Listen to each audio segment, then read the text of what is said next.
Hello, it's Joyce Bok here from Salubrious Events, and we've got Cy Gorman here from Neurobody. I've got a question, Cy. There's quite a few people, I guess, in the alternative community that is aware about the 440 hertz way that music is being recorded now, whereas before it was, I think, 432 hertz. And there's quite a lot of talk around 440 not being very good for our bodies, and 432 hertz as being better. So what do you think of the 440 hertz that most music is recorded in now with regards to how it affects our energies and or body? And do you think 432 hertz or different hertz is better for us? Okay, so there's a number of ways to interpret and deconstruct that question. One thing to understand is that 440 hertz is it's 440 hertz just means cycles per second. Right. So what we're really talking about is the difference between what's called equal temperament or standardized pitch, and the conversation that sits around 432 hertz is often also linked to a tuning system called just intonation.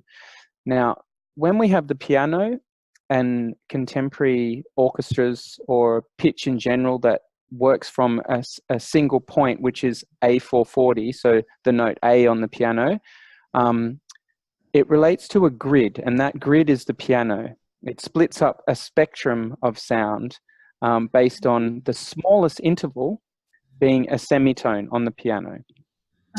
But the thing is, when we talk about pure mathematics of pitch relationships, a major third, like the major chord, that happy chord that we hear on the piano, a major third is actually slightly flatter than what we would hear it on the piano. So the pure resonance of a major third, we're often missing out on because the system of tuning that we're used to listening to is a grid.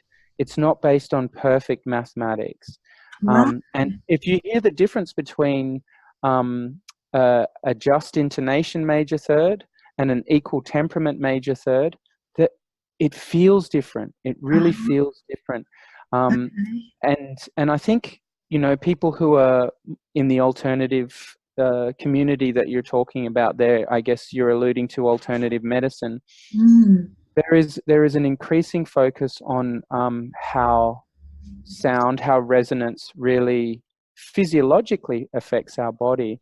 And the organization of intervals, and what I do with Neurobody is work really specifically with individual based on pitch frequencies that are suitable to them, not suitable to the piano. Okay.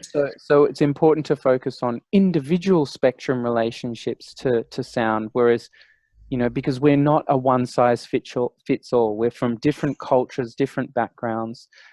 So having a more personalized approach to pitch and sound is where Neurobody comes from. Oh, okay. No worries. Well, Yeah, I'll be talking a little bit more about that at the event that you're running coming up soon, and I'd be happy to answer questions or have a deeper dialogue with some of the attendees to your event that's coming up. Okay, great. Thank you. So that event is the Emerging Technology Assisting Wellbeing on the 10th of August. Come to the Elwood Sailing Club, and tickets are at melbourneevents.net or salubriousevents.com. You want to check out, in the meantime, a little bit more about Neurobody, you can go to www.neurobody, which is spelled NUROBODI.com. Yep, great. All right, thank you.